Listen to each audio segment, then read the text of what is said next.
All right, welcome to Halitics. I'm Hal Ginsberg. So glad to be talking today. It is Friday, free for all day, and I was going to talk, and I'm going to talk about the Peace Prize. Trump awarded the Nobel Peace Prize by the actual awardee, who certainly was undeserving, Maria Corina Machado. That's her name, and I got it right, I think.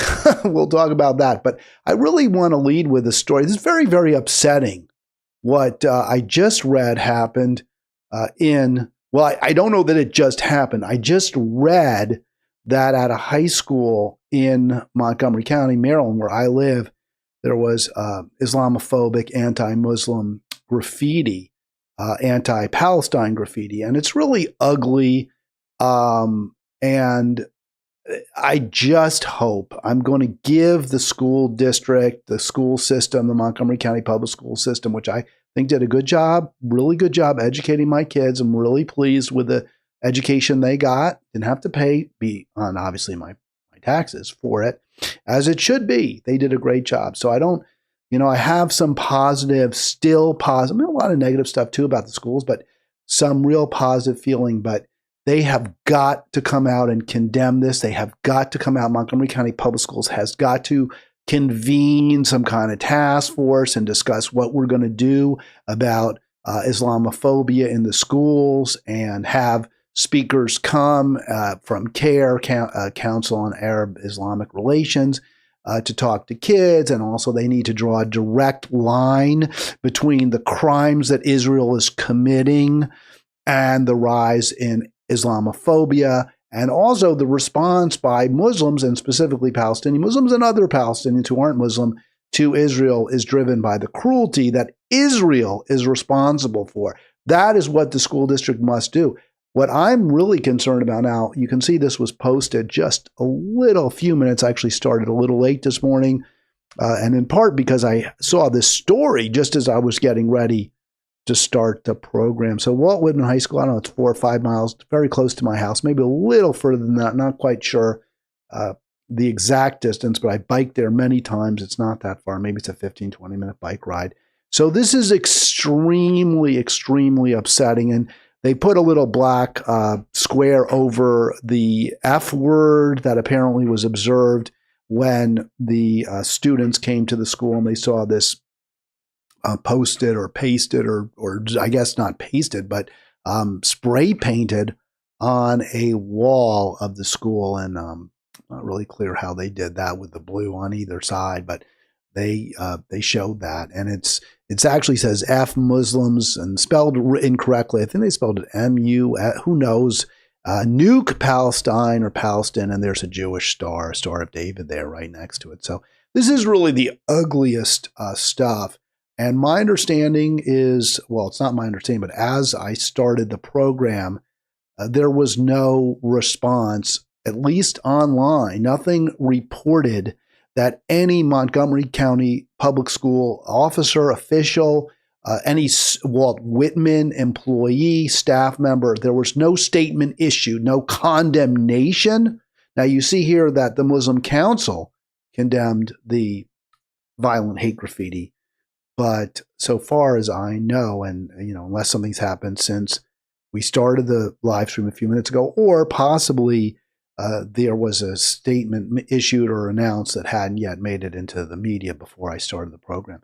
Unless that's happened, they are silent. And if you go into Google, and I did, and you Google, Islamophobic hate speech, Montgomery County Public Schools, you find a long instance of the school system, my county school system, officers, superintendents condemning anti-Semitism, often kind of leveraging criticism of Israel into alleged anti-Semitism, wearing buttons that say Free Palestine, somehow saying Free Palestine is considered Jew hatred. At least that's what Israel says. And the school system here, as government agencies all across this country and public, private, corporations and the like all do, they dance to Israel's tune. So even when you say, hey, We need to free this country, this land that's being completely oppressed, persecuted, and now eradicated by Israel. That's somehow anti-Semitic. But if you post on a school, at a high school, if you spray paint on a wall, F Muslims, nuke Palestine, that doesn't, at least it hadn't yet, to be fair, and I'm hopeful, and I will correct the record Monday when I find out exactly what are all, not necessarily correct. Hopefully Monday will be a Carlos Monday, so we'll talk to him about this as well. But I'm hoping that there will be a statement issued by the school system that recognizes just how wrong this is, how awful this is. And that also, makes clear the direct connection between the genocide by Israel of Palestine and Islamophobia. We can only hope. We can only hope. I mean, our country has really sunk so low, and we've become such an angry, bitter nation. And I'm angry and bitter, but there's such a large, sadly, I don't think it's 50%, but there's a significant minority of Americans who are punching down repeatedly, who are engaged in kind of a very sad Stockholm syndrome like a dynamic where they're identifying with oppressors. And even though they're often the oppressed themselves, people whose lives are becoming more and more difficult, who are seeing their costs increase, whose bosses are becoming ever more tyrannical.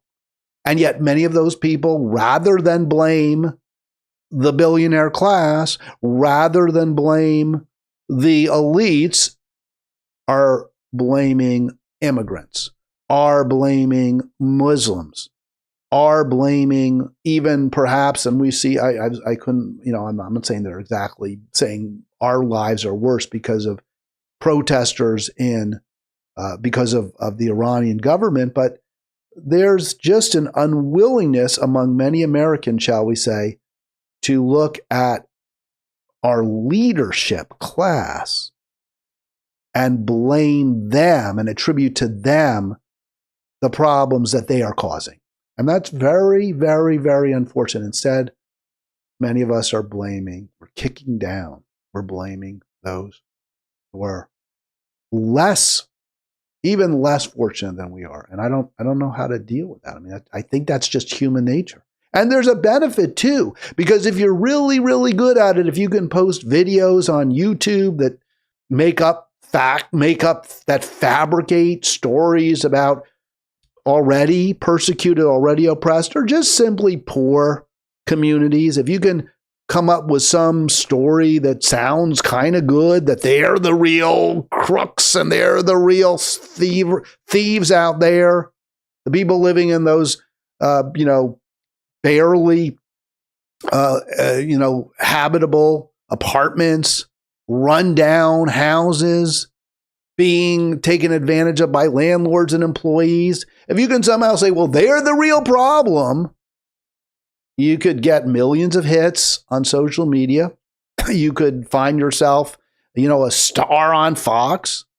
So there is certainly value to misleading people with respect to what's happening. Well, I'll tell you what's happening. There's a lot of anti-Muslim hate, and it's very, very frightening, and it's very, very upsetting. And I can only hope that the authorities will acknowledge it and will take the necessary steps to protect Muslim kids, because if I were them, I would be really, really scared.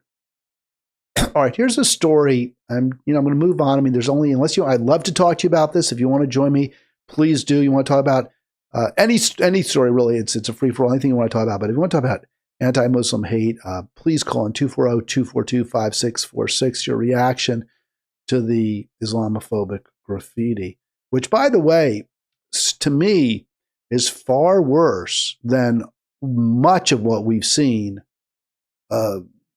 presented by, or almost everything we've seen presented by ADL as proof of hatred towards Jews. Hey, Ben Cramer, State Senator Ben Cramer, you're always talking about how Jews are the victims. Jews are the ones. It's okay to hate Jews. It's free season. It's always open season on Jews, Ben Cramer. Where are you on this? Love to hear from you. I'm not sure if Cramer's their senator. He might be their state senator. When I say there, I mean the school system. That particular school, the Walt Whitman School, may be, the high school there may be in Ben Cramer's district, but I'm not certain about that. All right, again, 240-242-5646. Just kind of what I'm thinking about right there is, let me just talk briefly about a short I did that's gotten a lot of hits. Not as many. My biggest short yet, my best performing video, short or long form to date, I put up, I guess it was earlier this week, I believe. Maybe it was over the weekend. It was the shooting in Minneapolis was not self-defense, and that's done very well. I'm very pleased with that. A second video I put up just a couple of days ago is also done quite well. It's a short, and it's titled "Rent Control is Not the Perfect Solution." And I want to be real clear, because I got a comment about it where a person was annoyed with me and said, well, rent control is really important and we need it. And you say it's not the perfect solution, but you got to recognize that given where we are right now, we need it. Now, I'm giving them a little more specificity than was actually in there. But let me see if I can get that up, because this is a free for all. So I want to get your thoughts that you've shared with me about what I'm talking about. I want to share that. So let's see if we can get it. Got a lot of likes to this video, more than most. So let's see if we can, let's show this right now, because it is a free for all. And I was really taken because people, first of all, I appreciate people taking the time to respond to what I post. That's one thing. And the other issue that's important to me is, being clear, setting the record straight. And I feel as though I didn't necessarily make my position clear on the Mamdani rent control policy. I support it. I don't say that in the video itself. I do say that in the description of the video. But a lot of people don't read the description. They only listen, they only watch. So I'll show you the description in a bit, but let me just give you a couple of comments that people shared, because I thought they were instructive and interesting, and worth highlighting, because I don't necessarily disagree with them, although both took issue with me. So Todd here, this guy, meaning me, lives in an imaginary world where everyone is honest and only wants the best for each other. Many landlords just want the maximum rent for the least amount of effort. This means only doing repairs when absolutely necessary, and usually subpar work. Reasonable rent control is not only the perfect solution, but also absolutely necessary to weed out landlords who are only in it to make a quick buck. There's already a housing shortage without rent control, which allows landlords to overcharge for complete dives. Rent control would at least solve half of the problem. All right, I don't totally disagree with that. I don't. I disagree with the claim that it is the perfect solution. I do think it's essential. It's necessary, because sometimes you have rapid increases in value, in land value, and in apartment value for a variety of reasons. And if you don't have that rent control, then yes, landlords can just simply jack up rates, kick people out, what have you. And that's not right. That there has to be some, controls over how much the rent can be raised. I support that. But when you do that, you also do reduce the incentive of landlords to maintain property. Because the reason you would maintain the property in the first place to the best possible standard is to attract the highest paying renter. I mean, it seems so obvious to me. Well, if you have someone living in there below market rate, they're going to accept less pleasant conditions because they're not going to be able to find another apartment for the same price. That's as nice. That's as good, since their rent is lower. It's lower than the market. I mean, it is kind of clear. I don't think there's a lot of argument there. Now, that said, we should have rent control. And I'm not saying we shouldn't. I just want to make the point that it's not the perfect solution. And I also made the argument, Mom Donnie totally gets it. Mom Donnie saying we need more apartments. And obviously rent control reduces the incentive of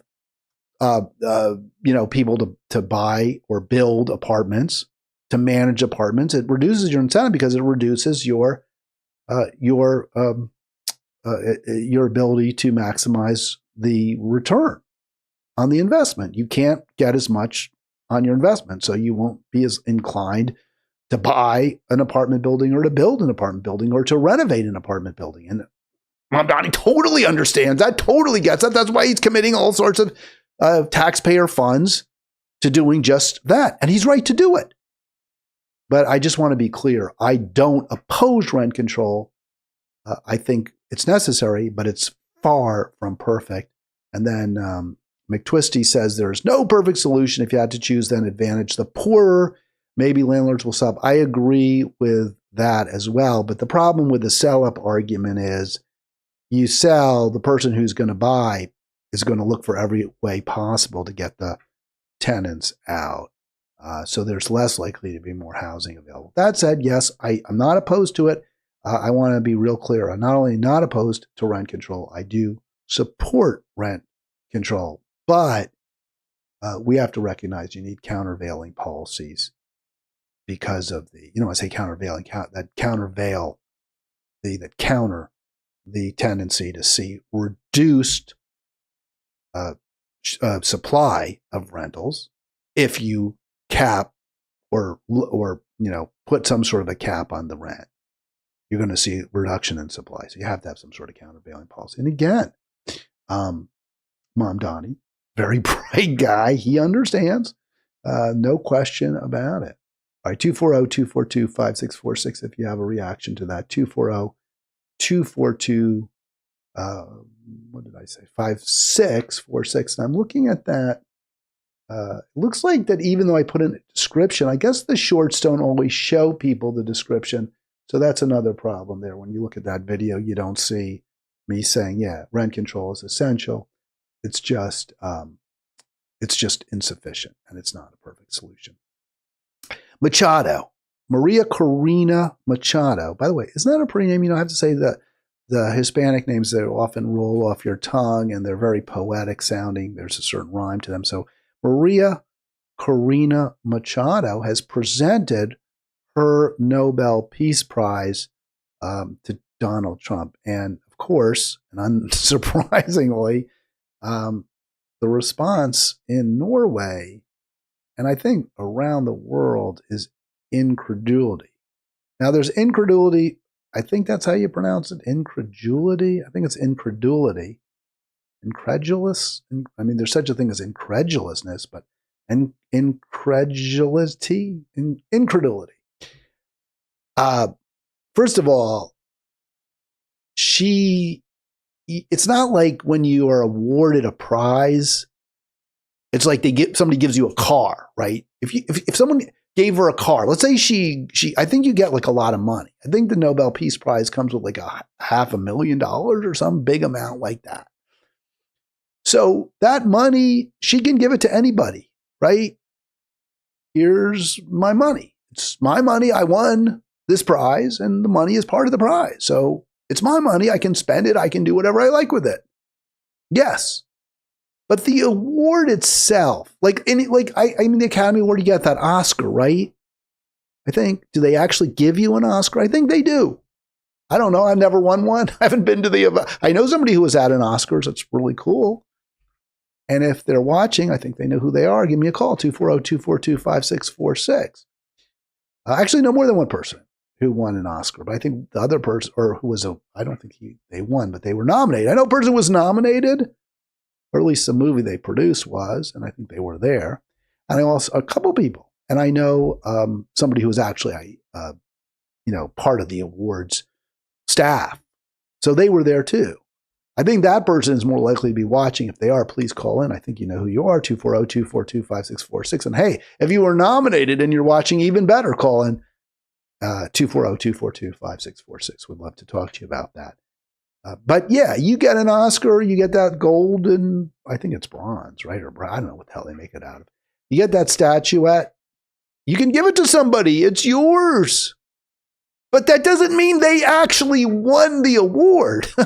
You won the award. You were the one who the Academy decided should get the best picture, best actor in a motion picture or the best director, whatever it is. You won it. Nobody else won it. I'm going to brag. I was thinking sometimes I brag. If you look in behind me, you see a couple of stars, right? That I'm extremely proud of, where I got Best of Monterey DJ, which I wasn't a DJ, but that's what they call it. I don't know why, but I won it. And, because more people voted for me. So good. I was really happy, delighted, excited. So I could give those stars to anybody. Anybody I like. But guess what? I still won the award. They didn't win the award. They aren't the best DJ in Monterey 2009 or 2011. Well, guess what? Donald Trump ain't the Nobel Peace Prize winner. It doesn't matter what Maria Corina Machado says. She wasn't she didn't decide who won the award. She's not the judge. So it's kind of hilarious to me that Trump would even accept it, and I think this guy is so pathetic. He's such a raging narcissist, and he's also so incredibly insecure that he has somehow managed to delude himself, and I guess his followers maybe, into believing that he won that award. I mean, how bizarre is that? And you got to say, look, he's pathetic. He really is. You know what? Like I said, I guess I am too. I'm bragging about my awards, but in fact, I did win them. So if someone gave me a star, right? Let's say that, Jim Vossen had won one of those years. And he said, you know what? I shouldn't have won it. Hal was such a great mentor to me, and he was always giving me support, and he was writing notes to help me do a better job. So I'm going to give him the award. Well, I wouldn't be like, oh yeah, I'm the best. I'd be like, it's nice of you to recognize me. I appreciate the flowers. Thank you. But I didn't win it. You won it. You're the one who was on the air, who was, presenting your views, who was playing music, which is what Jim Vossen does, unlike me. I talk, which is interesting because DJ is usually someone who, I guess back then, there actually were discs, there were compact discs. It wasn't radio, it wasn't records discs, but it was compact discs. So, you got it. I didn't get it. Nobody said or maybe some people did, but more people said you should be the award winner. So of course I'm not going to take your star. It's your star. It's got your name on it. It doesn't mean anything if it's given to me except that you're being nice. So what does it tell you that this is our president, somebody who's so fragile, who's so insecure, that they're like, oh yeah, I'm happy to take this award because he was. Oh, it's really great that she did that. Come on, man. There's the old saying, denial ain't just a river in Egypt. How great denial are you that you actually kind of sort of believe you won that award? Unbelievable. It really, and it's sad, it's such a sad comment on where we are as a country too, that somebody that pathetic could win the presidency. Now, again, I'm not going to say to you, you shouldn't, if you voted for him, you vote for him. I'm not going to condemn that because the alternative was so bad too. This is just how bad the Democratic Party is, that there was a legit case to be made. Certainly the case that I made was they're both terrible. I'm not voting for either one. I think that was the right decision. But there was a legit case to be made, I think, for some people. Well, Trump talks tariffs. We need tariffs, which is true.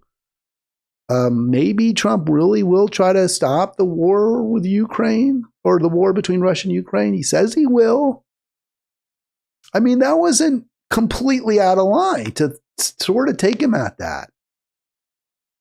So I'm not going to bash Trump voters. I'm going to say, how could anyone think this guy should be president? I get if you vote for him because you think the other option's even worse, but to see this, to see the pathos that he's demonstrating with this award, I wouldn't say stupid. It's not stupid, but that this guy thinks he sort of kind of won it. It's just extraordinary. And then the idea, putting aside the pathetic nature of taking an award that was not awarded to you and kind of bragging about it, the idea that anyone, including Trump himself, could think he was deserving of this award. Okay, U.S. brokered ceasefire deal, 10 more killed. This is today's. That's just around the world.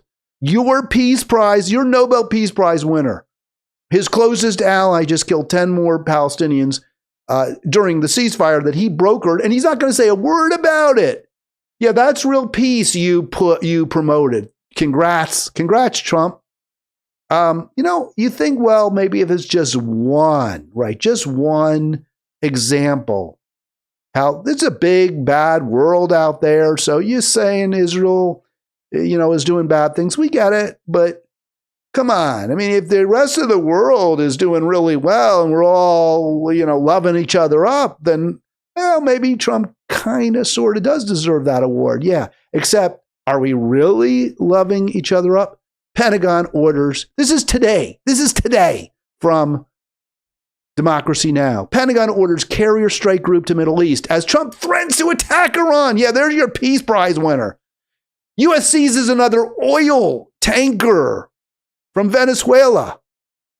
Gee, that's a peaceful action by a Peace Prize winner. NATO members deploy soldiers to Greenland amid Trump's threat to seize territory. So beyond, how do you make this stuff up? You got Trump pushing war in 3 different hemispheres, which is kind of amazing because aren't there only 2 hemispheres, a Western and the Eastern, but there's a Northern and a Southern. So Greenland, Northern hemisphere, right there at the top of the world practically. Venezuela, Southern hemisphere, again, both of them south of the equator, right? Although both of them are in the Western hemisphere. And then Iran, back in the East. So the entire world, and by the way, and then Israel, of course. We talk about them. So all over the world, we're seeing more war, more carnage, more violence. And it's all U.S. instigated. Yeah. How could you even, again, the remarkable lack of awareness, of self-awareness in this guy is so frightening. It's so upsetting. And we are obviously seeing, because if you believe yourself, here's why it's so bad. You believe yourself to be a peacemaker no matter what, then you go ahead and you order bombing raids and, attacks with armed forces. You deploy U.S. troops within the borders of the United States because, hey, I'm a peacemaker. Whatever I do is got to be good. It's not like you say to yourself, gee, did I do a good thing or did I do a bad thing? If I'm doing good things, I'm a peacemaker. If the results are positive, I'm a peacemaker. Donald Trump he's not logical. It's not deductive reasoning, which is, okay, what happened? What does it mean? Instead, he starts with what it means. Therefore, whatever happened has to be positive. So most people, or at least I would say, well, if you're a peacemaker, that means you make peace. But Trump starts with, I'm a peacemaker, therefore everything I do is for peace. Regardless of the attacks, bombing, how many people are killed, troops are deployed, doesn't matter. I'm a peacemaker. So that's why it's so dangerous. Somebody who has such a incredible, well, such a huge ego and also so fragile at the same time because they can't hear any criticism. They can't, boss, maybe kidnapping, seizing Maduro wasn't such a great idea. Boss, maybe we shouldn't have given Israel everything it wants. Whatever it is, he can't hear that. You're fired. You're dead to me if you say that to him. So this is absolutely the worst possible personality to have for president. And we're obviously paying the price. It's really, really, really, really, really bad. I wanted to stick with Israel or go back to Israel, what have you, because, I think that's our worst crime right now, this ongoing occupation, ultimately, the desire, the effort to eradicate the Palestinian people. We see now there's the anti-Palestine hate coming out at our schools. By the way, I'm going to call that school system, the high school, after the show. I just want to let folks. I thought about doing it during the show, but that doesn't always work out. It can be awkward. But I'm going to call the school and just say, hey, I heard about this. I want to express my grave concern for the safety of the any Muslim kids. And I want you to tell me what you're doing to protect them and what you're doing to confront the haters. 240-242-5646. Just wanted to share this with you. We mentioned the 10 Palestinians Israel killed across the Gaza Strip yesterday. Airstrikes on residences. They're targeting people, human being homes. 2 homes destroyed in an area that's called a safe zone. That means you can be there, you're safe. A 3rd home was bombed in a refugee camp. So people had already been dehoused, unhoused, homeless because of Israel's actions. They're getting bombed. 62-year-old Palestinian woman. Yeah, I'm sure she was a real dangerous Hamas operative, that 62-year-old woman. Nearly 5 Palestinians per day on average. Wow. Hell of a ceasefire that Trump, the Nobel Peace Prize winner, brokered, eh? Hell of a peace prize. All right. Look, Trump is awful. You can just go on. I can just go on and on about how bad he is. He's so bad, that maybe he would cancel the midterm elections. That's what the headlines are. And there are a lot of headlines. Here's what Time Magazine presented. This is from today, just this morning. White House insists Trump is joking about canceling elections. Wow, canceling midterm elections. Now Stephanie called yesterday to talk about this, that there's a dry run, what we're seeing in Minneapolis. That's design. No, she didn't say dry. Her take was that this is intimidation tactics. Scare people, keep people in their homes so they won't vote. They won't even think about turning out to vote.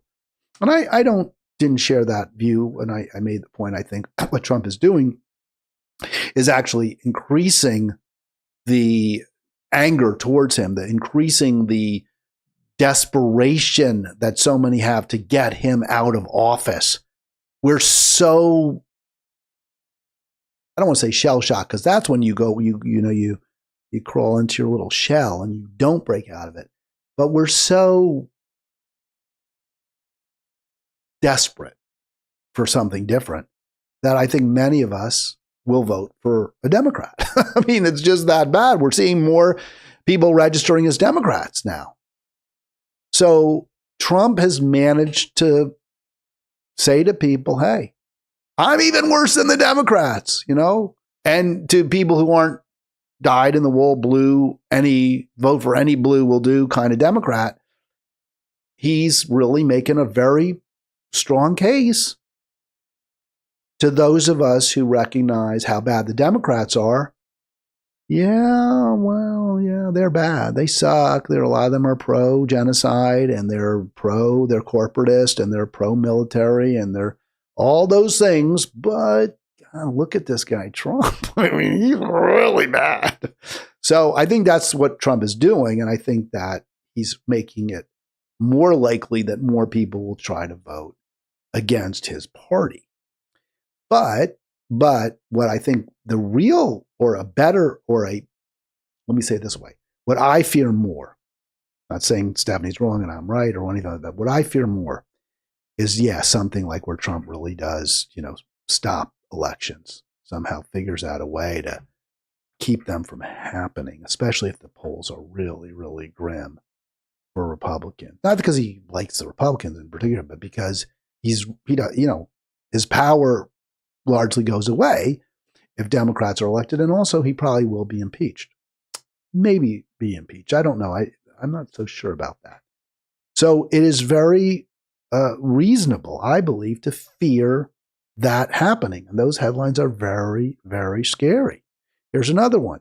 Trump says 2020. This is from, I did a lot of research through Democracy Now! Today, and I think they're one of the most credible sources out there. I don't always agree with them, and they have definitely, I think, on occasion been too willing to present Democratic Party talking points, pro-war talking points. That's something Aaron Mate has discussed quite at length.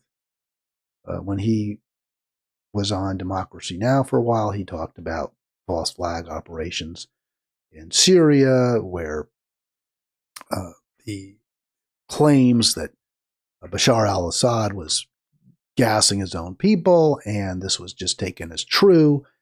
And,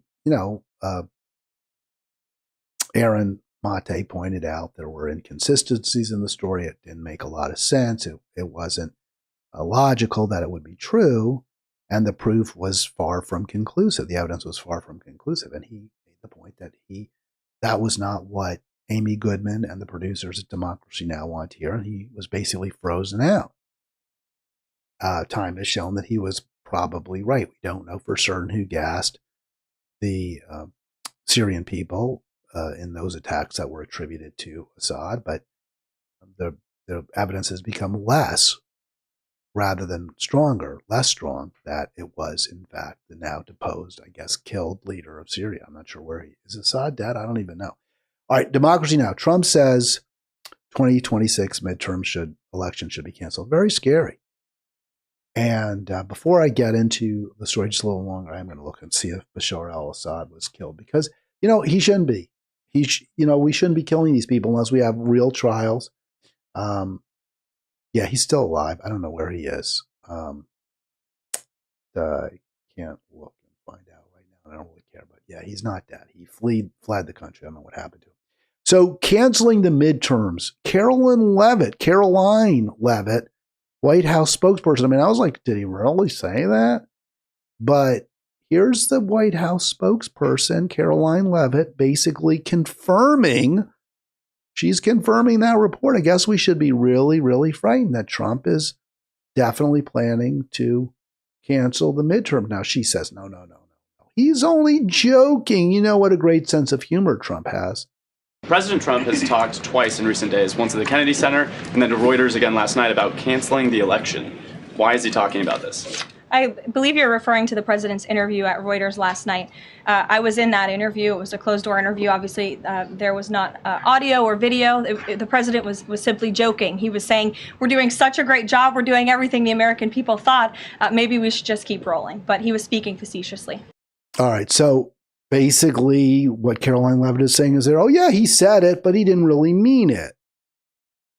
And then there was also a mention of what he said at the Kennedy Center. So the only problem, with this story is that Trump did not actually say they should be canceled. He just didn't say that. I mean, you can look at where he did not say that in that at least according to now, Caroline Leavitt makes the point that she was in that meeting and he was talking facetiously. So she sort of is saying, he did say it.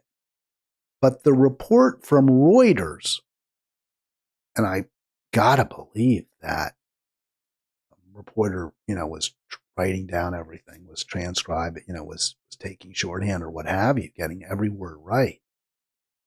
Reuters report, the firsthand report, does not say there's no that Trump said they should be canceled. He did not say that.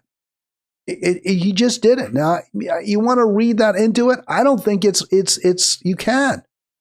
He doesn't even, he never says cancel. Now, here's what he did say according to Democracy Now!, which is quoting, fortunately for us, Reuters, because Democracy Now! Wasn't in the room either. So here's what Democracy Now! Writes.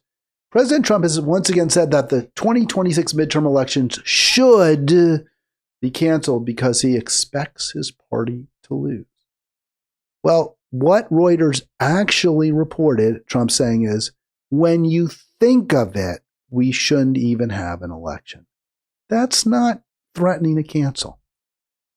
That's not a threat to cancel. He's saying, well, they shouldn't have them. We shouldn't have it. Not, I'm going to stop it. Not, I'm going to end it. I'm going to cancel it. He doesn't say that. Now, he's upset. He's worried. I can't. This is fear-mongering. Those headlines are fear-mongering. They're trying to get you to be even more scared, more amped up about how awful Trump is. And let me tell you, there are good reasons to be amped up. And I think Israel, for me, is still the worst thing he's done. Although, I mean, there's lots of terrible things. But this is, let's focus on real things. Now, is there a reason to believe Trump might actually try to stop those elections from going forward, or I think steal them, steal the ballot boxes, that kind of thing? I don't think it's ridiculous to think that way. I don't think that at all. But don't say he said something that he didn't say. He didn't say we're going to cancel it. I'm going to cancel it. I'm thinking about canceling it. That's not what he said. He said we shouldn't have an election because he's mad that he might lose it. That's not a threat to cancel. Now, if you disagree, give me a call, 240-242-5646. I also wanted to listen to what he said at the Kennedy Center, because the headline and the stories reported Caroline Levitt even said, yeah, and he also said, or the reporter who was talking to Caroline Levitt said, well, what about what he said at the Ken Sen as well? So let's listen to that. Maybe a little more worrisome. We'll hear what he has to say. I mean, and this goes to something else I want to play, but here we go. And it's good. You have the wrong president, if you have the wrong president, nothing's good. Tariffs are the least of your problems. We found that out for 4 years. We had the worst president, did the worst job. They had the worst policy. He's so pathetic, really, right? I mean, oh, he was so bad, that guy before me, the worst policies, which is, again, kind of ironic because a lot of the Trump policies are just Biden's sort of on steroids. I mean, he hasn't abandoned Israel in any way. He continues to support Israel 100%. I guess he would say, well, I push for peace. We still see a war going on in Ukraine. Trump has accelerated the cruel and inhumane treatment of immigrants, but that wasn't something that's not a sea change from what we saw from Biden. Biden maintained the Trump tariffs. Biden did follow through on leaving pulling out from Afghanistan. Right, exactly. So I'm not clear what Trump is saying. I mean, you basically had a president a lot like him, although he's worse, but Trump is worse, but pretty much the same. So, oh, he's the worst president ever. Okay. Well, that's because you're so insecure, because you have to can feel good about yourself by making others feel worse. Run against these people. Now, I won't say cancel the election. They should cancel the election because the fake news will say, he wants the elections canceled. He's a dictator. They always call me a dictator. Nobody's worse than Obama. All right. So he said, I won't say cancel the election, right?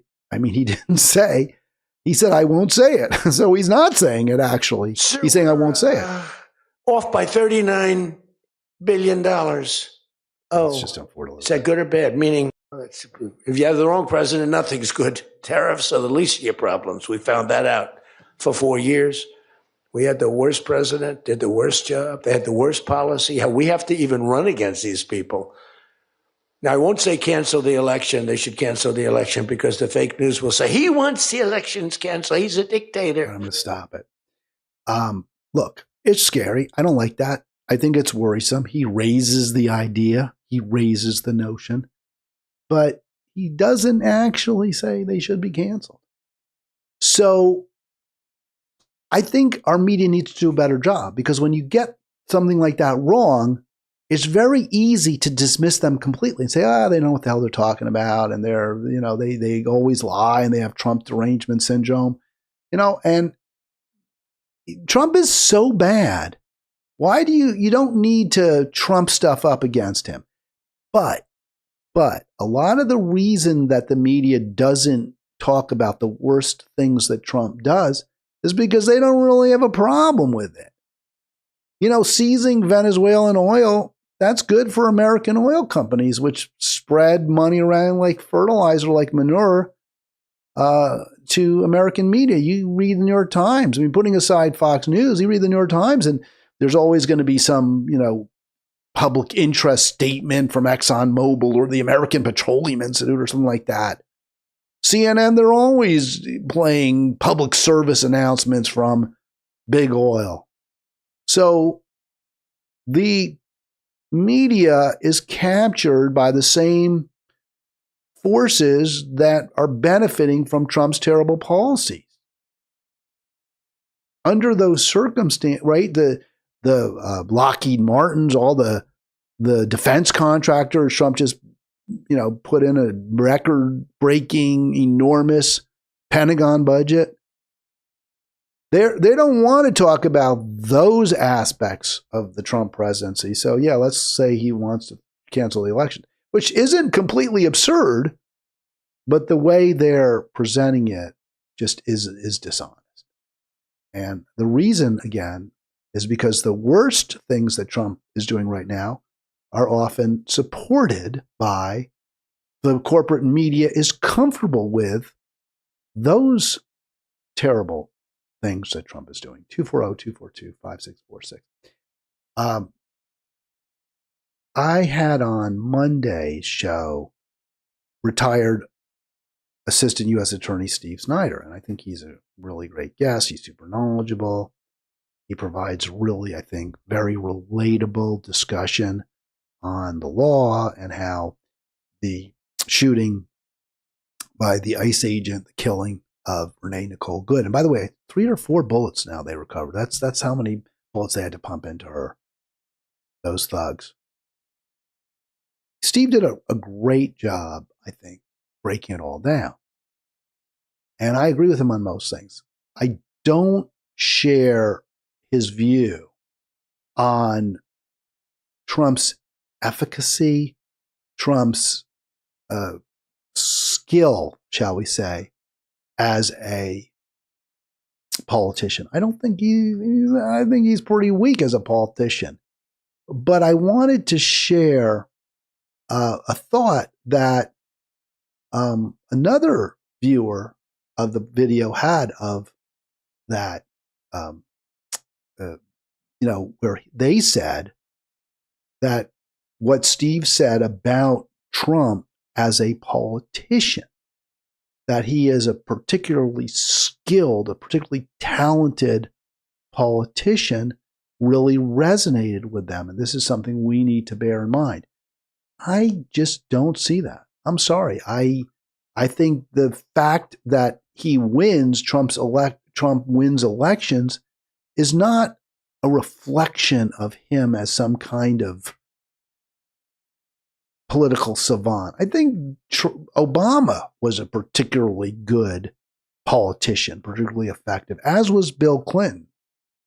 But, I could pick nits with what they've said too. The point I'm making is that Trump is going up against very, very weak opposition. Yes, he did win 2 elections and lost a third. And let's face it, all 3 opponents were really bad. All 3 opponents were extremely weak. And he lost the popular vote in the first 2. by a pretty significant margin. And the first one, especially, I mentioned because he, quote, won, unquote, that election. I can't see this guy. I don't understand the argument that he's some sort of skilled, communicator. Now, I understand why the media says that. They say it because they prefer that narrative than the one that is the truth, which is Democrats are awful. Democrats are so bad, so weak, so ineffectual, so mealy-mouthed, so corrupt, so hypocritical, so unlikable that people actually will vote for Trump. Someone who's as bad a politician as Trump, so who rambles as much as Trump, who can't stay on topic, who's as thin-skinned. Somebody who's eminently hateable, and yet he wins elections. It's not because that kind of a person is really a good politician. It's because they're up against just absolutely abysmal competition.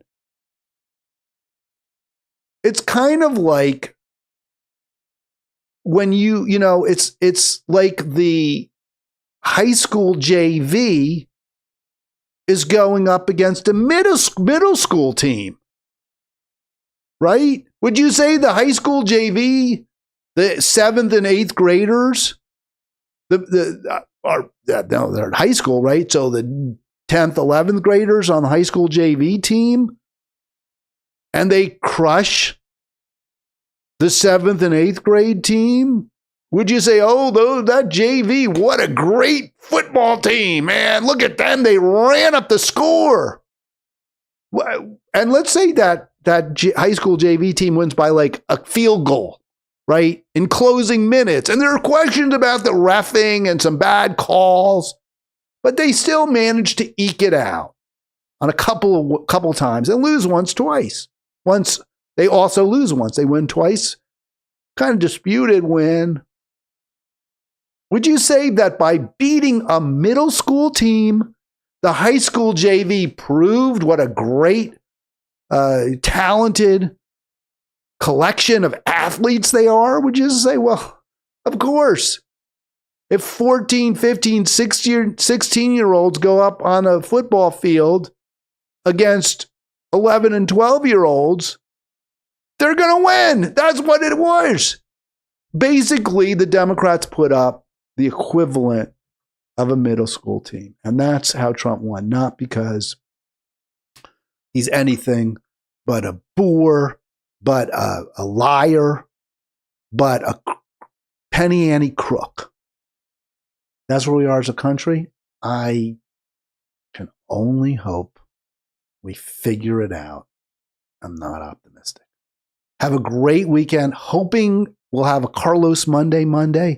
But either way, I'll see you. By the way, MLK Day Monday. All right. We'll see you next week.